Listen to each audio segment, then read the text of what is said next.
Yes, guys, welcome back to the channel. My name is Cossy. Welcome back to Cossy's Arsenal podcast.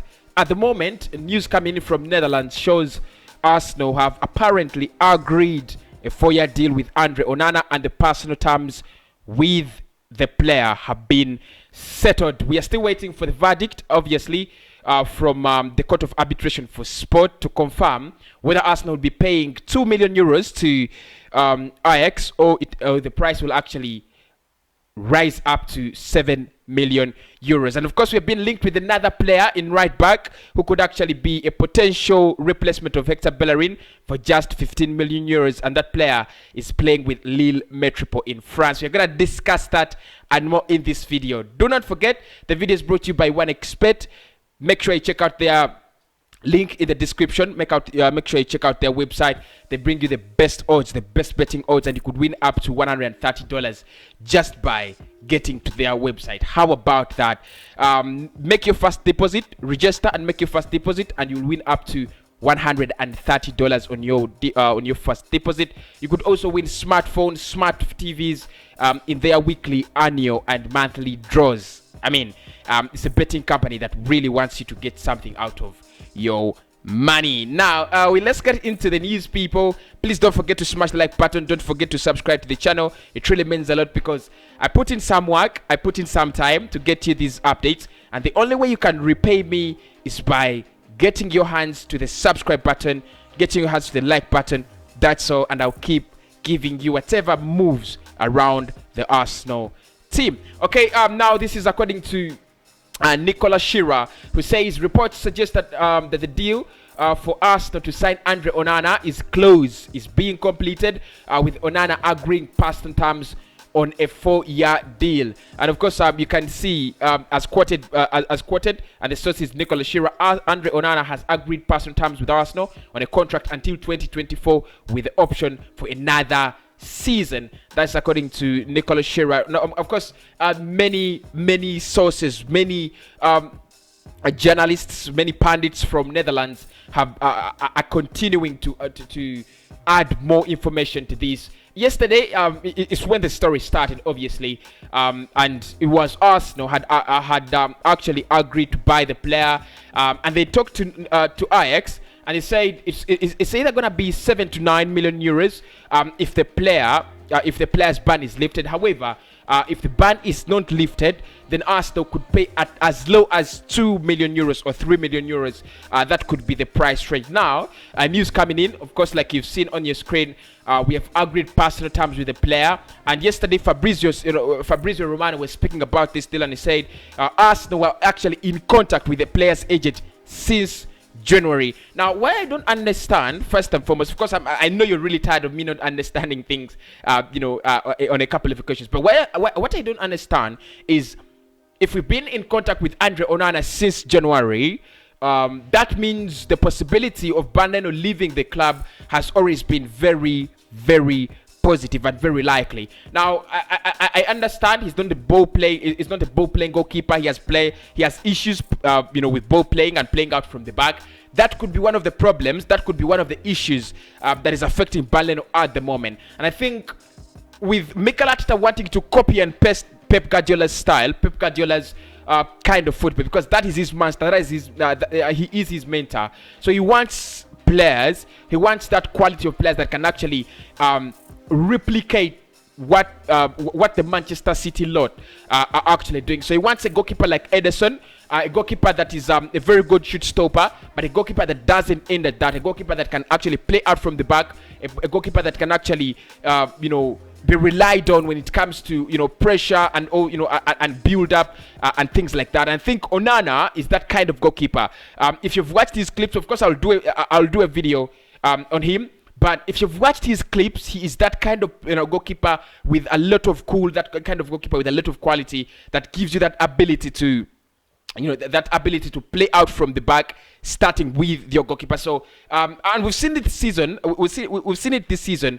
What Mikel is trying to do with this Arsenal group of players, and we are struggling really, is he's trying to make sure that everybody is involved, everybody is engaged in the way we build up. Everybody is engaged in the way the club tries to to score the goal. He wants these goals that are actually made up of 30, 70, 60 touches.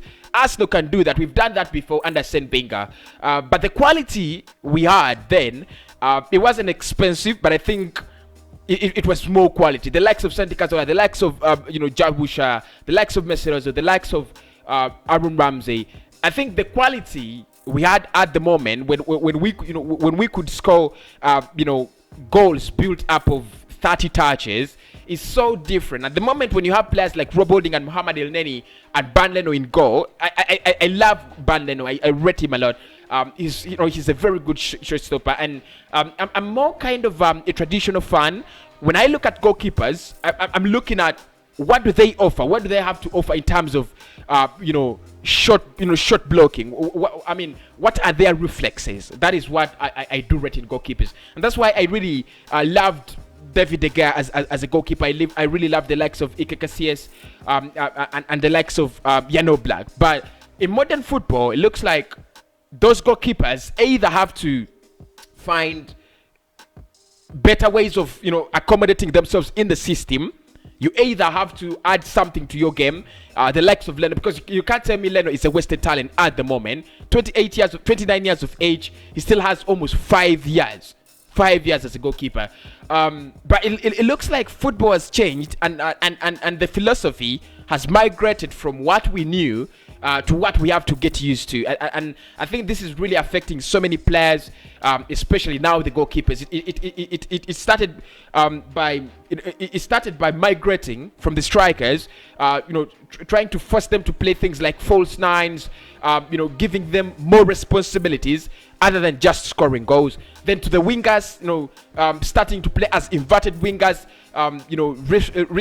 restricting them from going, all the way to the line and bringing in just a casual conventional crosses. Now it has gone to the goalkeepers. It has also gone to the defenders. You have to be a ball-playing centre back. You have to have that ability to be a ball-playing centre back. If you're not, then you do not have a big room in modern football. So if it is modern football and the accommodation, then I understand it is a little bit more justifiable that Ban Leno could actually be dumped out of Arsenal. But with all due respect, for me, I do rate him as a goalkeeper, and I think wherever he goes after Arsenal, he'll make a very, very decent goalkeeper.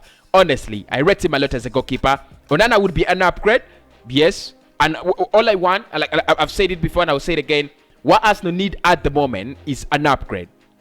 We don't need to spend hundreds of millions. What we need to do is getting players that are an upgrade, getting players that fit in the system that we want to play. Let us create a new identity so that we get rid of the identity crisis Arsenal is suffering at the moment. Now, in the other reports, according to SR Collins, Arsenal, Manchester United, and Tottenham Hotspur have all shown interest in Lille right back Zeki Salik.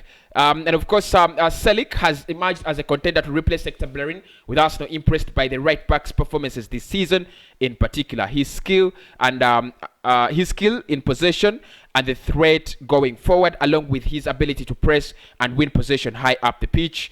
That's according to reports from France. Of course, we are still searching for that right back. We're still searching for that perfect player in a right back. Of course, one of the qualities, and just like I said about the goalkeeper, one of the qualities of a modern fullback is that ability to press high the pitch. What can you do with the ball? What can you do without the ball?